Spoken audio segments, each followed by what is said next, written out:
Well, I'm just looking for a measurement of where we are in terms of preparedness. I think that's really the key. Just see how prepared we are in terms of, and I don't think we're there yet.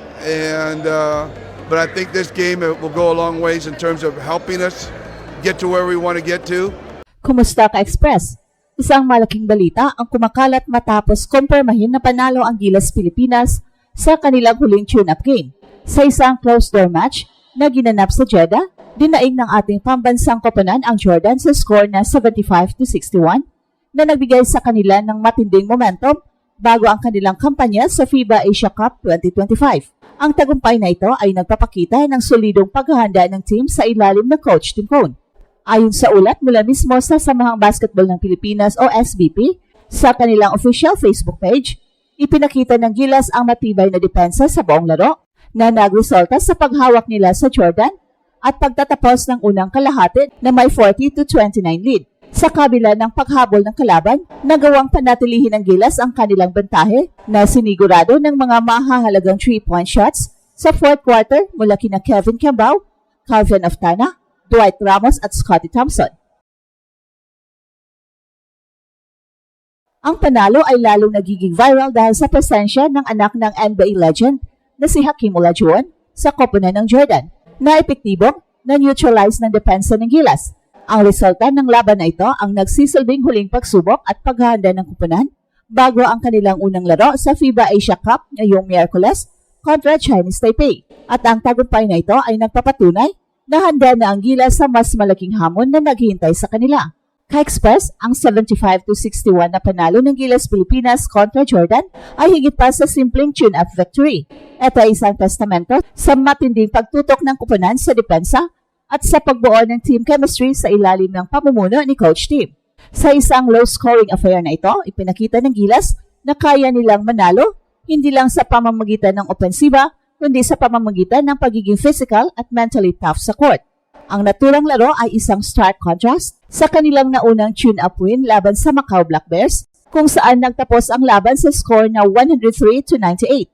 Sa Macau game, umiscore ng mataas ang Gilas, pero sa Jordan match, ang pagiging sulit sa depensa ang naging susi. Ang pagtutok sa depensa ay kitang-kita mula sa umpisa ng laro. Maaga pa lang ay nakontrol na ng Gilas ang pace na nagdulot ng mababang scoring ng Jordan. Ang 40-29 halftime lead ay patunay na naging epektibo ang mga defensive scheme na inilatag ni Coach Tim.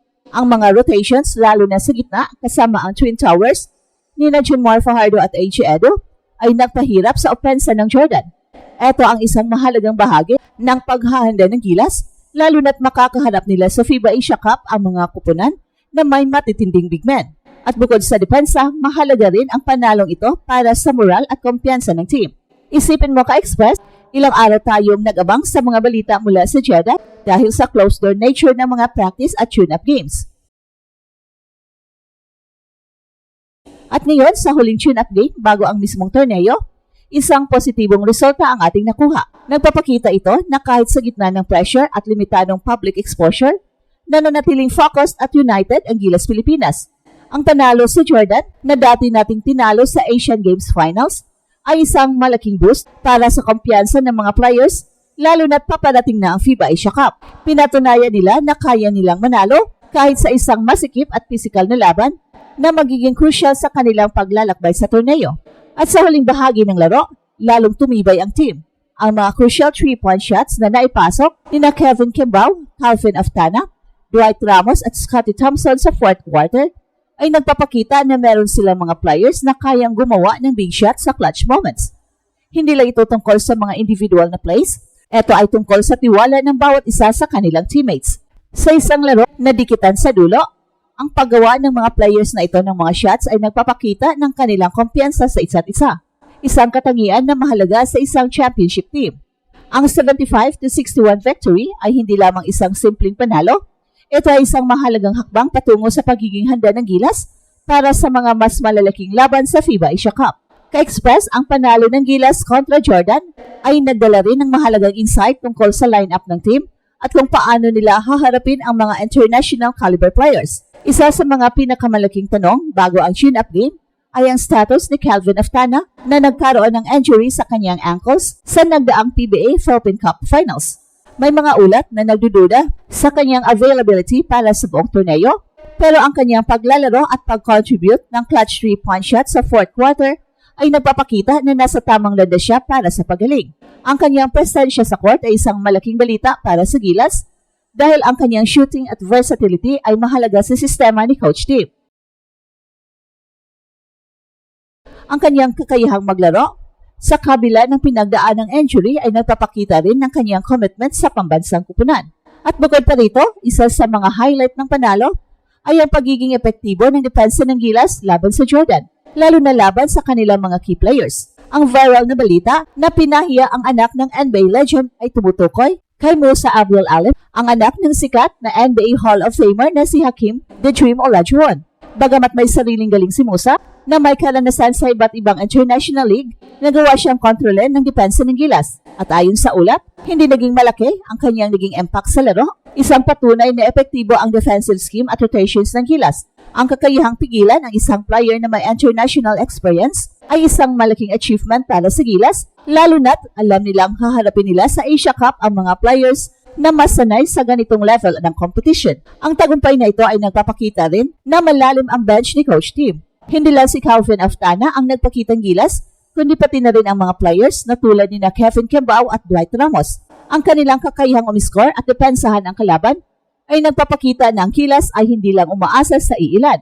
Ang team ay merong iba't ibang options sa opensa at depensa na nagbibigay sa kanila ng flexibility na mag-adjust depende sa kalaban.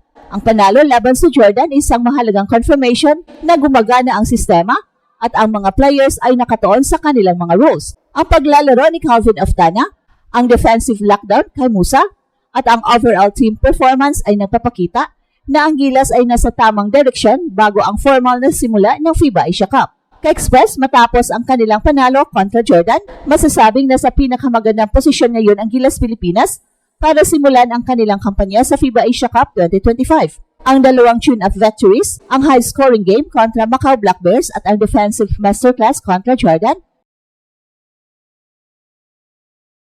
ay nagbigay sa kanila ng kompletong paghanda para sa iba't ibang sitwasyon na kanilang haharapin sa torneo. Ipinakita nila na kaya nilang umiscore ng malaki at kaya rin nilang manalo sa pamamagitan ng depensa. Ito ay mahalaga dahil sa FIBA Asia Cup, ang bawat laro ay may iba't ibang hamon. At sa Miyerkules, official nang magsisimula ang kanilang paglalakbay sa FIBA Asia Cup sa Jeddah, Saudi Arabia. Ang una nilang makakaharap sa group stage ay ang Chinese Taipei na isang kupunan na familiar na sa atin. Ang laban na ito ay magiging crucial para sa Gilas dahil ang isang panalo ay magbibigay sa kanila ng kumpiyansa at momentum sa kanilang kampanya. Ito rin ang magsisilbing unang pagsubok kung gaano kaepektibo ang kanilang sistema laban sa isang official na kalaban. At pagkatapos ng Chinese Taipei, haharapin naman nila ang New Zealand at Iraq na parehong malalakas na teams. At ito ang Express Info kung saan bawat kwento ginulat ang mundo. Don't forget to like and subscribe.